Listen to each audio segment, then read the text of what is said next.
Hello, everybody. Anybody out there? It's been quite an interesting day in the news, and we can take a look at that. New York Prepper just went live, and that's Greg, and he's saying that Patriot missiles are going to be deployed into Poland. So there's a lot of really good, interesting news. I guess the guy from FTX, I think it is, the cryptocurrency, has been arrested in the Bahamas and is being extradited back to the U.S., and that's going to be very interesting. Will he be giving testimony to Congress, or will he be Epsteining? Evidently, there's a lot of people who have received a lot of his money. Hi, Scott. How you doing? And so, they've already asked Maxine Waters if she would be willing to return some of the money that he has given to her and other political people's campaign funds. And she said absolutely not, even though it's stolen money. So it's really kind of interesting. But so the big question is, what are the odds that he will survive to testify before Congress? That's kind of interesting. Okay, it's a rather short discussion this evening. These two chapters are really fairly short. First off, last night had a fantastic interview with Toolman Tim. Guy was fantastic. And just really enjoy that guy. We just think so much alike. And so we'll be getting back together here again in the near future. And then he's given me contact information to get with the author of the series we're doing for our nonfiction book club. And so hopefully we'll be having him, and maybe the three of us will have a conversation. Somebody came on yesterday as a result, or early this morning, as a result of that live last night, and let me know that 5th Special Forces Group, as well as a couple other Special Forces type of units, are stationed at Fort Campbell. So when I retired, 5th Group was down at Fort Stewart, and 10th Group, which is now at Fort Carson, where this guy is from, was in Bad Tolz, Germany. So, things have really changed in the 30 years since I retired. But now it cleared things up. So now I know how Sarge from the 101st has some intimate knowledge with or affiliation with Special Forces troops, because 5th Group, and 5th Group is the one that's primarily targeted towards the Middle East. So 1st Group was Southeast Asia. Well, I guess I should say Asia. 5th Group was the Middle East. I think 6th Group was South America. 10th Group, which was in Bad Tolz, Germany, was European. So that's, we had the Russian language refresher school at Bad Tolz. We had 10th Group at Bad Tolz. It was pretty interesting. But so I got straightened out on that, and thank you. I forget the guy's name who sent me that information, but thank you so much. I appreciate it when you can kind of defog things for me. That really makes things great. Well, we've got 2 chapters to discuss this evening, and so we can get through these fairly quickly. I'm going to go. I would like to, on this one on shelter, actually, to go talk through the summary page, and then we can go back and fill in some of the highlights. But I really like the way that Toolman Tim does his book club discussion. So I've put the link up there. So if you've read the book, Scott, and you want to come on with me and discuss it, please click on that link and I can bring you in. That's no problem whatsoever. But the quick summary on shelter. Number one, make sure that you have that seeking shelter is going to be your number one priority, especially in a nuclear exchange. You want to get out. You want to get, number one, protected from the blast and from the heat wave, the light wave, the thermonuclear device itself. So you want to get low, away from it, out of the blast zone. Number two, you want to, as quickly as possible, get indoors and away from any fallout that may be taking place. So shelter is going to be your number one importance there. And then after you find shelter from that, Then you can find your water and food. Things are going to come in a progression of importance. I got to do this first, then this second, then this third. Number two, it says avoid bugging out if you can, because your home is going to be the most likely and most effective shelter during most crises. Now, we say most crises because there can be times where, for example, a hurricane or a tornado or a tsunami, mandates that you evacuate where you currently are to get to safer locations. So one of the things you want to do is you want to take a self-assessment of your property and say, what are the biggest threats that we have here? We thought we were pretty good here in Central Texas. And then a couple of years ago, we had wildfires like you would not believe. It just spread through here like all get out. And, that ended up being crazy. I mean, just acres and acres just consumed, and buildings. It was just unbelievable. And then, of course, last year we had Snowmageddon. Of course, the best thing there was to stay indoors. But I was at the very tail end of the 1997 Gerald tornado. So that went right by where my sister lives. And that was one of the strongest F5s on record. It tore asphalt up off the streets and skinned cows alive and all this kinds of stuff. So, I mean, of course, tornadoes, I don't know why, but they go towards manufactured home facilities, or lots. And so this one did that as well. As a matter of fact, there was one storm shelter that was actually pulled out of the ground. So, you kind of have to take that and judge for it. Assess what are your biggest threats? How do you mitigate those threats? How can you stay where you are the longest? And then, when necessary, evacuate. So that's basically bullet number 3. Assess the level of protection that your shelter offers to specific threats, then make improvements to counter those threats more effectively. Number 4, complete a hazards checklist, removing potential threats from your home. So, what are some of the things around your house? Do you have flammables? Do you have high grass? Do you have prone to flooding or prone to ice or anything like that? Hello, Grateful Preps, New Jersey. Welcome. And so, remove things that are around your house that can be a hazard to your house. Now, there are some you want to keep. For example, underneath your windows, if you're worried about people trying to break in, or they're trying to you're afraid of a home invasion, you might want to have prickly bushes like rose bushes or something underneath your windows, and that can kind of keep them from wanting to break into your house and take what you have. If high winds pose a threat, make improvements to your home's roof, windows, and doors. We just had tiles on the north side of the house replaced. Oh gosh, last week. We get strong north winds, and like I said, that's where that Gerald tornado came from. So the north winds here, and we have a very open area to the north of us, and so probably once a year we have to start replacing shingles on the north side of the house. The other bad thing about that is our solar panels face due west. Hi, Stewart's Prepping, welcome.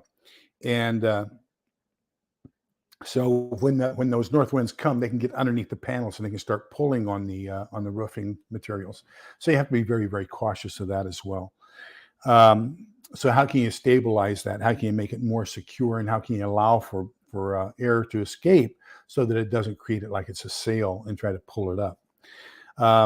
Then home security begins with teaching your family to be more cautious. So don't tell people what you have is number one. And I have some stuff out in the garage, and I'm always conscious every time I open the garage. I don't want people seeing too much. Hello, Cat Lady, and welcome. Glad to see you here tonight. So let me put this up here where everybody can see it. I've been doing it where I kind of do all lecture, and I'm trying to get away from that. So if you've read the book, you have it in front of you, and you want to join along in the discussion, please click there. I'll be more than happy to bring you up on a shared screen and have more of a discussion than a lecture, because, gosh, I'd really like to get you all involved. But teach your family to be more cautious. A guard dog or electronic security system can help to minimize your chances of being surprised by an intruder. Now, so My security system has a flaw. There's one area that is not covered that I wish it was covered. And then the dogs, of course, can be as much of a hassle as they can be a boon. So, we've got 3 dogs, and if anytime the security system goes off and tells us there's movement out in front of the house, they're going to start barking and yelling. I mean, you can hear them 3 blocks away. Can't keep them quiet. So if you're trying to be stealthy, that's not a good thing. They're going to give away your stealth operations. So dogs can be both good and bad unless you have them extremely well trained. I have 3 Chihuahuas. You can't train a Chihuahua. Training a Chihuahua is like trying to teach a cat to walk on a leash. You just can't do it. So some of the other things that you might want to consider is your house can be hardened by securing the doors and the windows. So in doors, going in and replacing the bolts, especially the ones that go into your door jambs and your screws, and putting in longer lag screws, putting in better deadlocks. You might even want to put in some sort of a barrier on the inside where you have a bar barrier, for example, that the door can't be opened forcibly. I have these little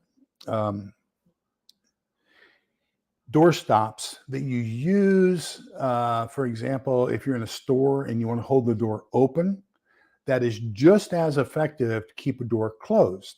So you can get those same door stops and put them underneath your door, and so that when somebody tries to push the door in, it catches on the door stop, and that's going to keep the door from being open too much. So if you don't have one of those chains on your door, you can always use a door stop underneath the door, and that basically does the same thing. If you have both, remember, you're going to get leverage. So if you have that chain up top, they can push on the bottom and kind of, get that door out. But if you have that, there you go. There's the alarm going off that there's movement in the driveway, and you hear the girls. Oh yeah, I heard about that, Scott. We have relatives in Comanche, and they said that tornado went all the way down to Comanche. So yeah, please stay safe. We just barely got any rain here in the Austin area. I think we had like 5/100ths of an inch all day, but yeah, please stay safe up there. That's terrible. Let me see, where was I? So if you put the doorstop underneath the door and have the chain up top, then you got 2 focal points, and they're opposite of each other, so you can't get any leverage on the door, and that's going to be perfect for you. Then you also want to do the same thing to your windows if possible. How can you strengthen your windows? Now, you got to be very, very careful. Sometimes people do the wrong things to their windows. They'll put on those irremovable bars. But if your house is on fire or something like that, then it's extremely difficult to get out because you have to remove those. And if they're not removable, you've just created an environment where it's not conducive to life, I believe I heard somebody say. So let me see. Yeah, that's the next one down. House fires give an average of only 3 minutes warning and kill more Americans than all natural disasters in the U.S. combined. And the number one cause of house fires, believe it or not, is lint in your duct system, your exhaust duct from your dryer. So that can, get superheated. It can get clogged, and that hot air can ignite that lint. So be very, very cautious with that. Get your ducts checked about every 5 years and cleaned out if necessary. One of the things that I strongly advocate, we have a fire extinguisher in every room of the house.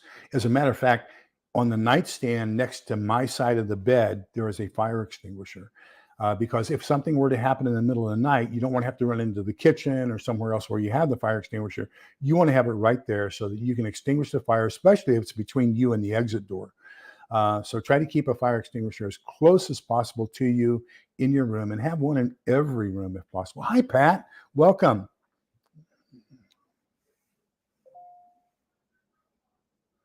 Oh, okay.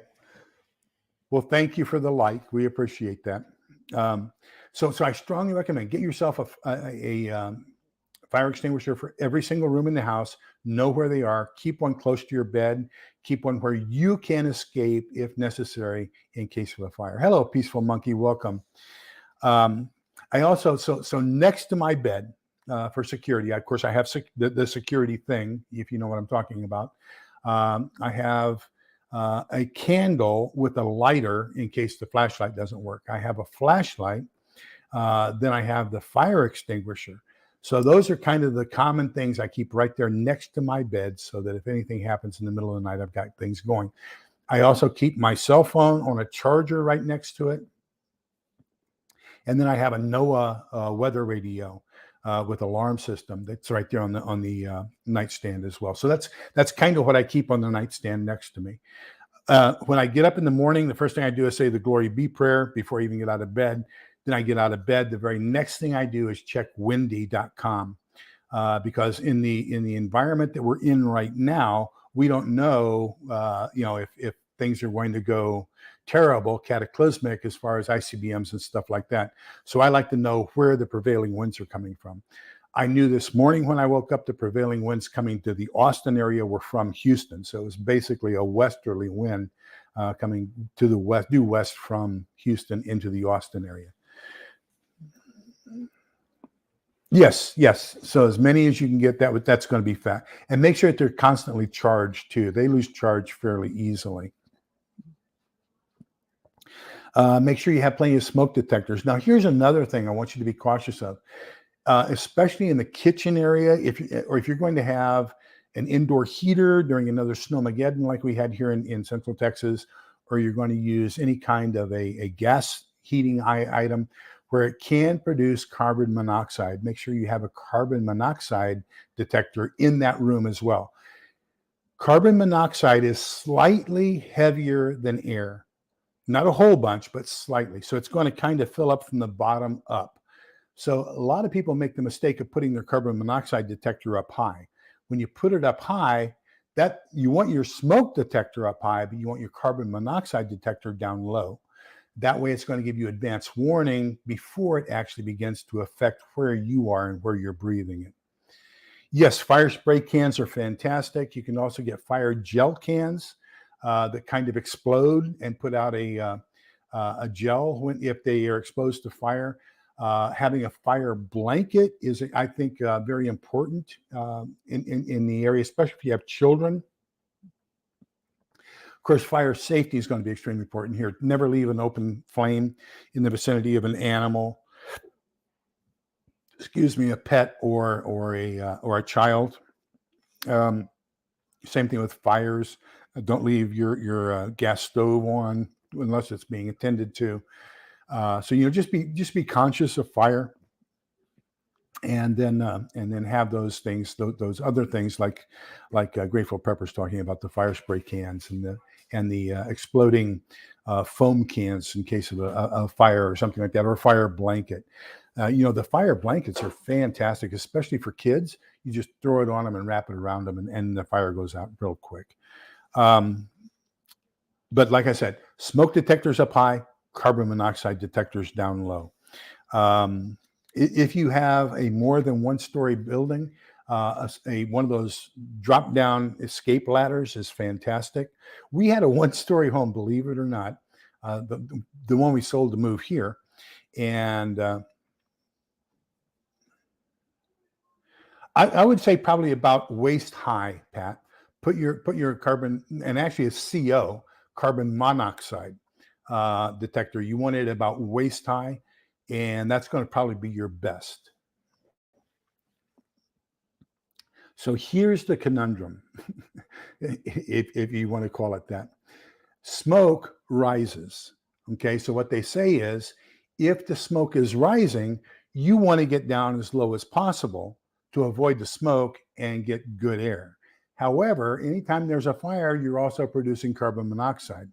So if you have that smoke detector down low, you don't want to get too much lower than that if it's going off, because then you're going to be exposed to carbon monoxide.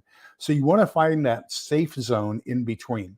There's an area in between the smoke layer and the lower carbon monoxide layer, and that's a safe layer where you can get out.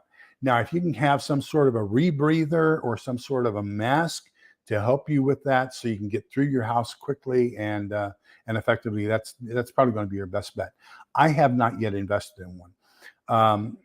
When I was in the barracks, we had smoke hoods that you could throw over your head to get out in case of fire. But that fire ladder, the house we had was crazy.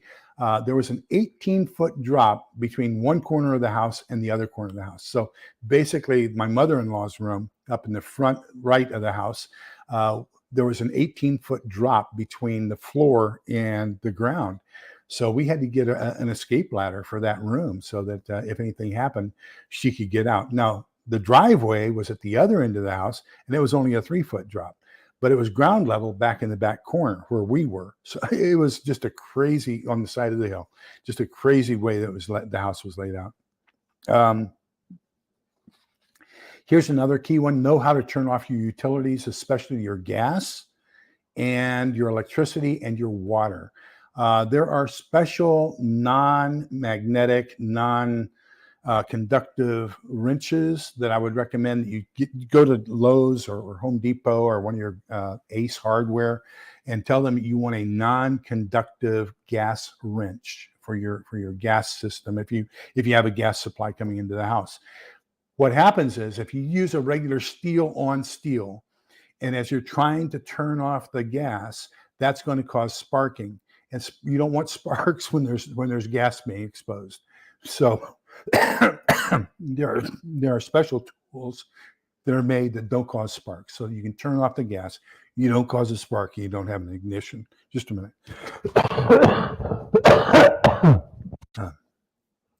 The 10 days of antibiotics and prednisone ended today, and so I was hoping that this cough and everything would be gone. It's an upper respiratory infection, and I was hoping it would be gone by today, but I'm still got a little bit of residual. Oh, well, we will see what happens. It's just, gosh, something else. Thank God it's not one of the other coughs, if you know what I mean. So know how to cut off your utilities: water, electricity, and your gas. Now, on the outside of your house, there should be, where your meter is, where the electricity comes into the house, there should be a large handle. All you have to do is pull that down. That basically shuts off the electricity going into your house, which is going to be critical, especially if you have an electrical fire. So make sure you know where that is. Water. I probably would not want to turn water off too much unless you have a leak.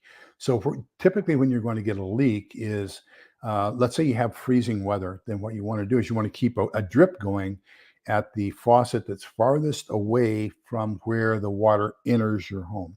And that's going to keep that water moving in the pipes so it doesn't freeze. Well, if you don't do that and the water freezes in the pipes, you don't know you have a leak until it thaws. And then all of a sudden, all that water's under pressure. That's when you're going to have to go outside and turn off the water pressure. Because now you don't want that water spraying up into your home or anything like that. Make sure that you have a safe room in your house, one that's easy to heat, protect, and seal from chemical or biological threats.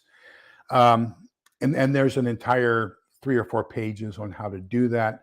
I recommend you have painter's cloth or painter's plastic and some masking tape or some duct tape so you can tape up your windows and everything else to keep any agents from coming into your home if necessary. A safe room, most of us really can't effectively have a safe room, but probably what it's going to be is where's the best place to be where there's the least amount of opportunity for somebody to get in there. In most homes, it's probably going to be your laundry room. That's going to be the safest room in your house. That's because typically laundry rooms don't have windows. It's only got one door. They're one way in, one way out. They can't come in and get you. So make sure you have a safe room set up where you can go in there, protect yourself, block the door, have something to defend yourself with, if necessary, have something to eat or drink for a while in case that you were in there for a short period of time. Make sure you have your home insured. Now, here's a problem with preppers, and we have to be very, very cautious with this. We happen to have a tendency to want to have a lot of some things. Ammunition, we like to have a lot of propane, a lot of gasoline, a lot of butane, a lot of safe heat for our heaters, our cookers, and things like that. Be very careful with that. Make sure you store it away from the home, because there are a lot of insurance policies that if you exceed certain amounts of storing of those materials inside your home and your home catches on fire, it negates the insurance on your home. So make sure you check into what your acceptable limits are of how much gasoline, butane, propane, ammunition, whatever you are allowed to store in your house without having detrimental effects to your overall insurance policy are. And then try not to exceed those. If you need to, get yourself a shed in the backyard. That's where I have most of my flammables, is out in the backyard in the shed. Let me see. Make sure you have replacement costs for your home and the contents. Keep an accurate inventory. I don't know if I told you this or not, but back in 2015, I had a brand new car. My dad, I was working for a power company, and it was an hour and a half drive up I-35. And my dad didn't like me driving my F-350 at the cost of diesel and everything, so he sold me my mother's Honda Accord. So I was driving the Honda Accord to and from for commute, and it broke down. Mom kept good care. Darn car was 10 years old, had 10,000 miles on it, but it was a garage queen. Which meant that she took it on very small trips, that the muffler was rusted out and everything else because it never really got blown out. She took too good a care of it. And so I was driving back one day and it broke down and had to replace it. So I bought a new Kia Sportage. Well, I had my bug out bag, and I started working on my bug out bag in 1982, I think 81 or 82. And I mean, I switch things out. The typical prepper thing, you always want the next best thing to go in that bag. You're always replacing, upgrading, and everything else. So somebody had one of those master keys. You just push on it and it opens the trunks to all the Kia Sportages in the neighborhood, and went through and got my bug out bag, which I was using as a get home bag because it was an hour and a half at 70 miles an hour on I-35 away from where I worked. And when I filed my insurance claim, I didn't have everything itemized, and I didn't have the replacement cost and or original cost. So I'm fairly certain I lost about $1,000, not counting the weapon that was in the car. So let me see if I can get that deleted.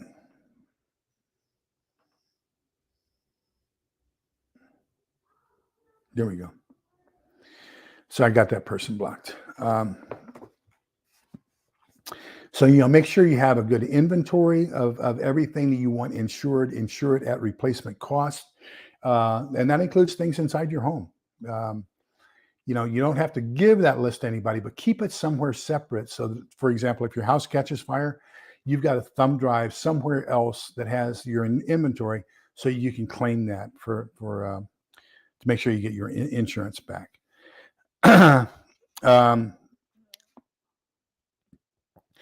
Follow OSHA's PASS method to extinguish a fire. So PASS is an acronym basically. P is press, A is aim, S, oh gosh, let me see, spray, and the other S is swing, I think. Let me see here. I should know this by heart. Pull, aim, squeeze, sweep. I said spray, sweep. So you want to, and aim it at the base of the fire, not over the top. You want to go down close to the bottom. When evacuating, seek family and friends first, but also consider church, civic, and government services.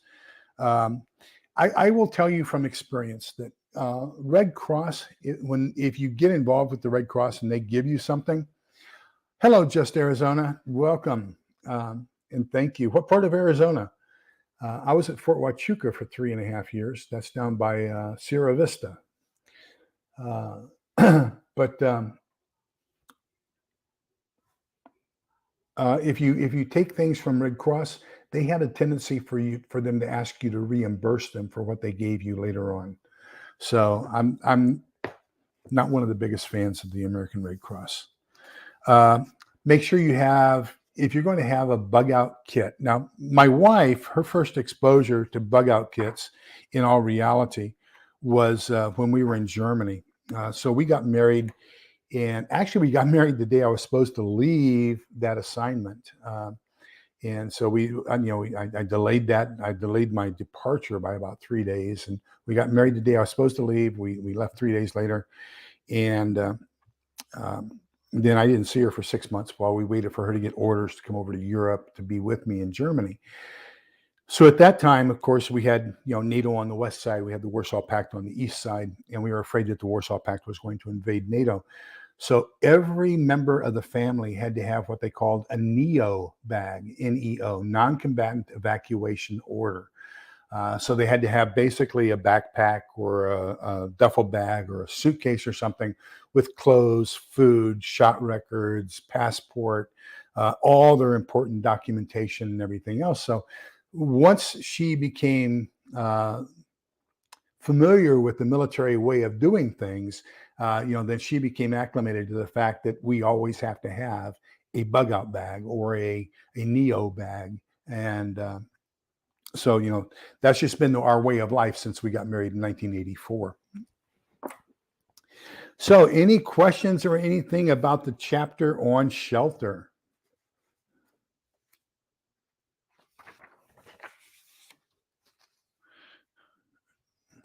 Okay, light. I just did a video. It's actually going to go out at 6 o'clock tomorrow morning, and I talk about light. And one of the things that concerns me, and that's for our group here in my neighborhood that I've kind of coalesced together, is you don't want to be the guy who has the 5D cell mag light, and you're the only one that's using D cells while everybody else around you is using let's say rechargeable double A's or rechargeable triple A's. You don't want to be the only guy with the 3128 battery. You got to find a way to have some commonality in your batteries so you can reduce the total number of batteries you have. I have a preference, and this is just my personal preference. I have a couple flashlights now. I just bought one. It's an O light, and it's a AAA battery, but I do have a AAA recharger. But most of my batteries that I have, I'm sorry, most of my flashlights that I have for light are going to be USB rechargeables. And the reason is because I do have a small solar system. It's Goal Zero. It's like a 3-panel fold out, and I can plug my flashlights into it or my cell phone or anything else and recharge them out back. I also, if it's like today, hazy, overcast, rainy, and everything else, and you don't have that much sun, you're not going to get that much solar productivity. Then I have this, I forget the name of it. I'll find the name of it. But I think it's Eaton. It's like $35, $40 on Amazon. And it's a crank emergency phone, emergency radio. And it can be either solar powered, or it can be crank powered, or it can be battery powered. And it's a radio, it's a flashlight, it's a NOAA warning center, all this kinds of stuff.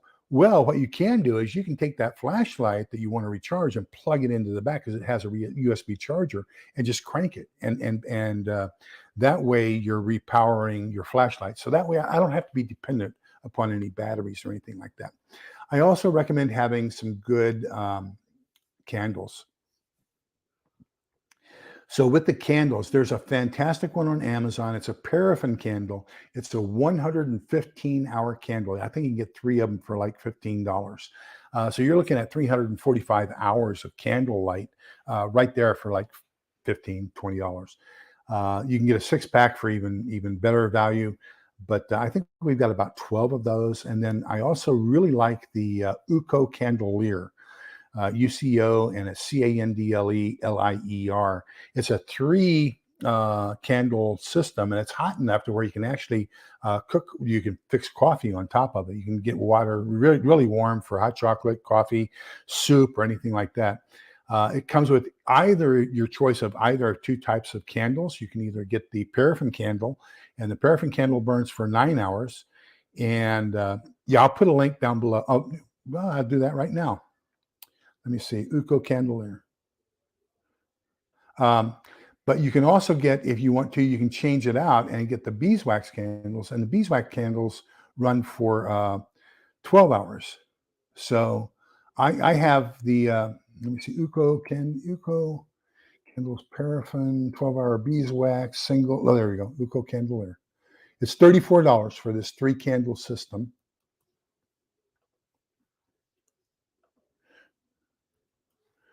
So there you go.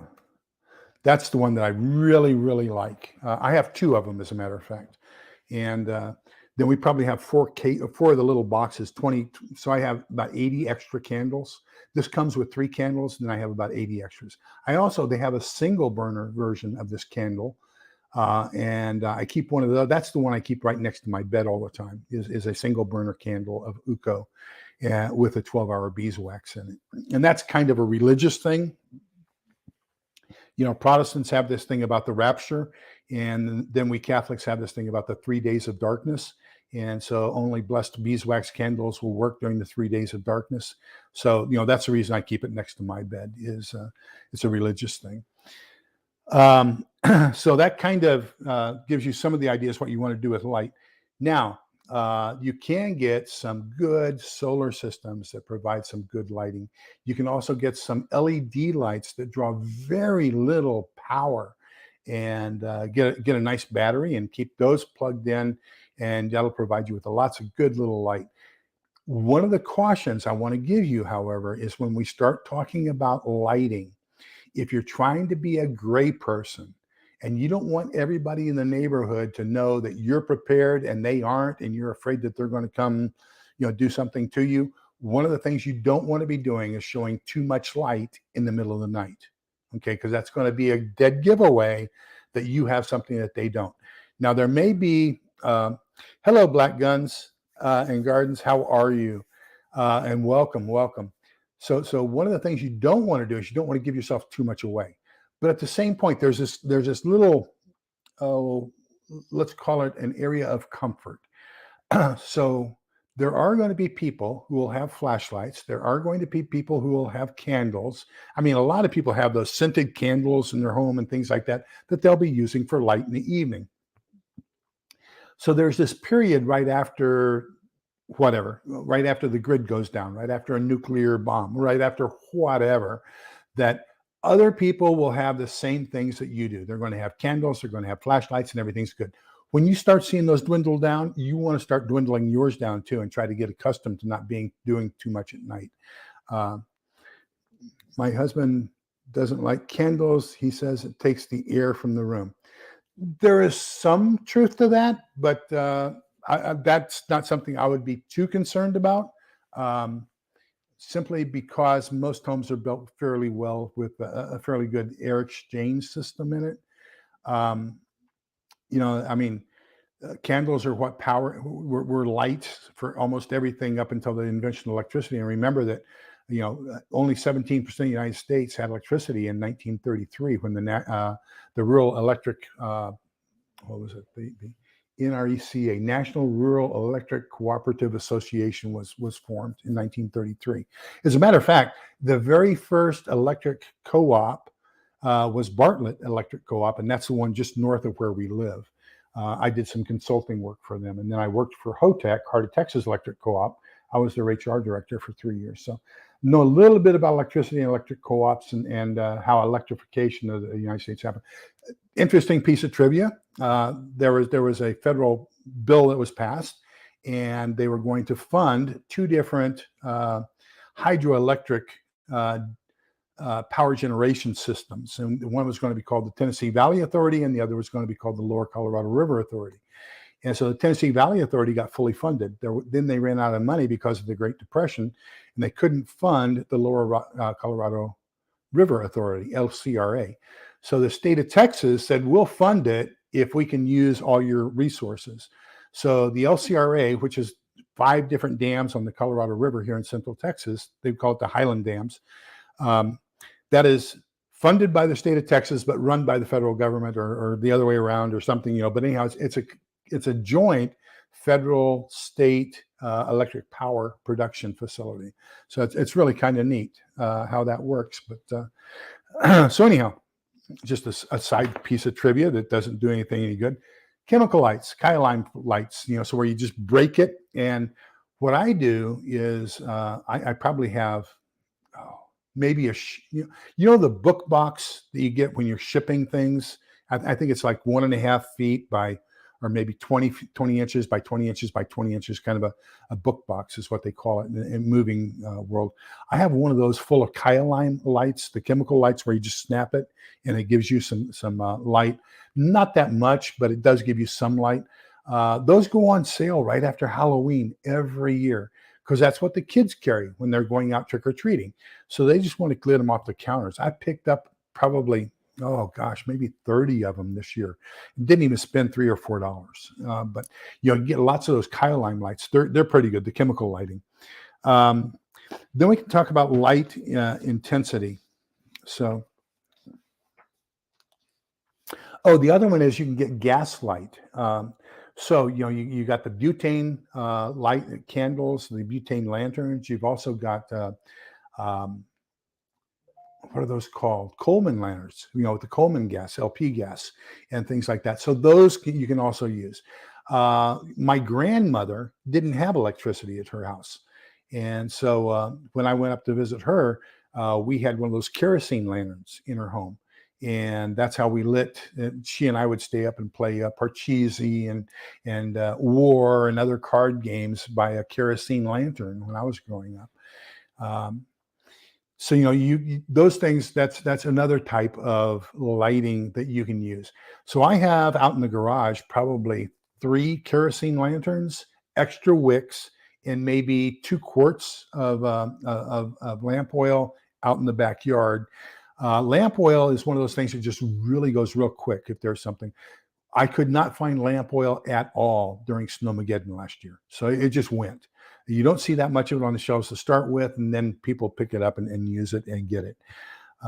So that's one of those tough things to do. Thank you, Just Arizona. That's a very nice compliment. Thank you. But take a look at those fuel burning lamps and lanterns. And there's a fantastic little chart right here I want to kind of go over with you. And it's advantages and disadvantages of each one of the different types of lighting. So it says the advantages and disadvantages of electric light is that the brightness is fair to poor. There is no fire hazard with electric, battery, flashlight, or something like that. It doesn't emit any odors, so and it's not going to consume any oxygen, and it's pretty good as far as durability. On the other hand, any kind of fuel burning light. So we're talking about a kerosene lantern, we're talking about a candle, we're talking about Coleman lantern or anything like that. The brightness is going to be the best brightness. You're going to get really good brightness. However, it is a fire hazard. It does emit odors, and odor is one of those things you also want to consider if you're trying to be stealthy. You don't want people smelling things, and anything that burns is going to produce an odor. And then, of course, the durability of it is poor to fair. One of the biggest problems is if you're going to use any kind of a lantern or anything like that that burns some sort of liquid fuel, that fuel degrades over time. So it's something you don't store for long periods of time because it's going to lose its efficiency and its effectiveness at doing things. Now, there is something, for those of you who caught the live last night, the guy by the name of Toolman Tim, he's from Canada, and he turned me on to this. And this is called Pri-G. So this will treat pretty close to 1,000 gallons. But they did an experiment with the U.S. military, and you can use this to even bring back old gasoline that has gone bad.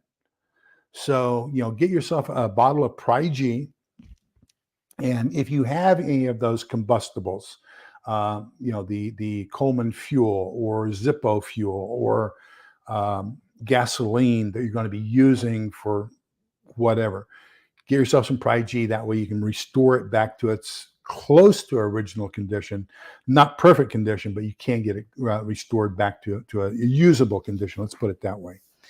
Okay, so light intensity. They measure light intensity in what they call lumens.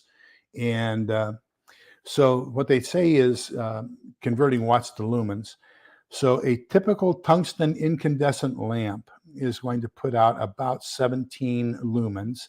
A halogen or krypton is going to put out 20, and a compact fluorescent is going to put out about 70 lumens. So that's going to be your best. Now, I have a couple. So this is the company I used to like. This is all my rechargeables here. So this one, what I like about it is, you've got you got the bright, you got not quite so bright. Then you've got, I believe, a flashing. No, you don't. Okay, but you've got this, which is an area light. Okay, so it's called a slide. So I really like that one. As you can tell, I keep flashlights almost everywhere I am too. This is called the inspector, so it's a little bit smaller, and this is also, but it's got two different brightnesses on it. And I think, yeah, this has got the strobe. And then this one is my newest one I just bought. This has a totally different type of USB port on it, however. It's really strange. Let me see. I think I got it right here. No, I put it in my toolkit. This has got a really strange little magnetic attachment that comes down here. So it's not like the standard USB, but it's got a magnetic thing that attaches here, and then it's got the USB that goes into your USB recharger. So this, and I had this on my hat, so it's got 200, 500 and 200 lumens, and it can also get up to 1,000 lumens.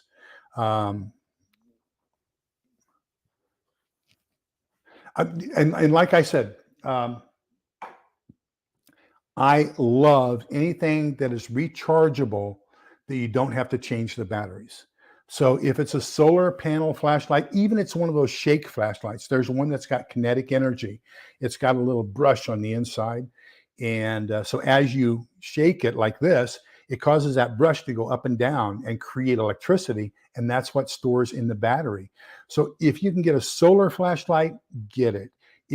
Another thing you might want to do, and it's something worth considering, they've got those solar lights that you use for your driveway or for your sidewalk or something like that.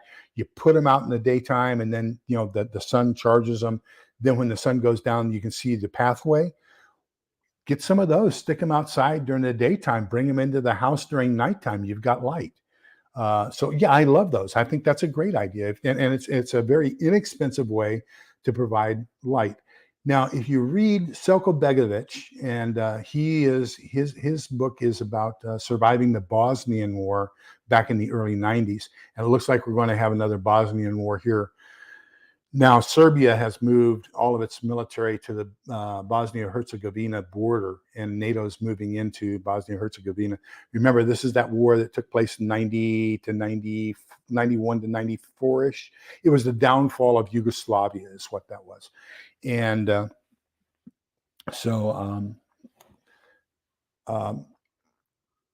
but he says that, where was I going with this? Oh, he said that after about 3 months, when all the batteries were gone, when all the candles were gone and everything else, people just adapted. And, they got night vision, and, they didn't stay up as late, and, just your whole perception about reality changes once you run out of, flashlights and candles and stuff. And so I have a feeling that's probably going to be very true. Here's a funny one. My wife and daughter asked me what I wanted for Christmas. And so I was looking on Amazon, and I said, hey, you know what I want? I want a candle making kit. And here's my logic behind that. One of the good things you can do, and it's very inexpensive, get those little bitty tea lights. You can get 50 of them for like $2 at Walmart or somewhere like that. Little bitty ones, they'll last you about 2 hours. That's all you need. But then when it burns down, you've got this little puddle of paraffin with a tiny bitty little wick sticking up, and it's not going to burn anymore. So you just melt that. So take all that, put it into a candle making kit. You got a brand new candle from the remnants of the other ones you use. So why not keep reconstituting those? So that's my thought process, and why I asked for a candle making kit for Christmas. Yes, Selko's books are. And another good one is Fernando Fernando Aguirre.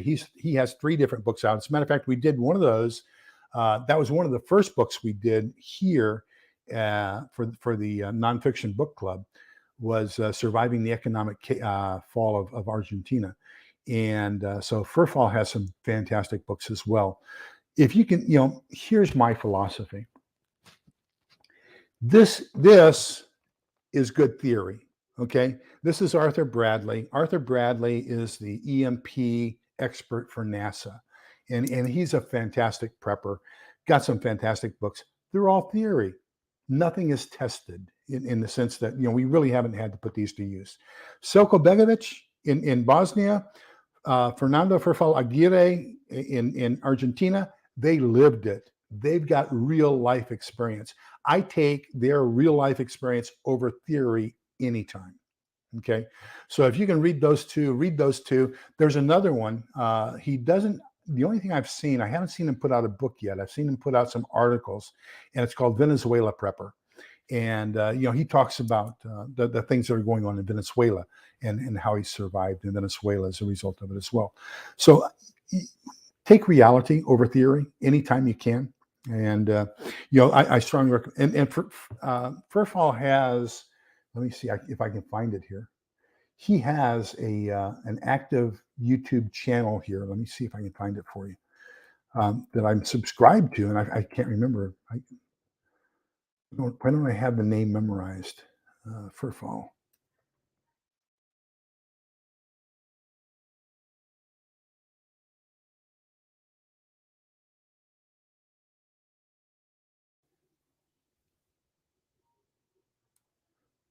The Modern Survivalist. And let me get that up here for you. We'll get you a link. Subscribe to this guy. I mean, he lived through it in Venezuela, not in Venezuela, in Argentina, and he knows what he's talking about. So I strongly recommend that you subscribe to him and get some reality, a dose of reality. And then of course, get his books as well.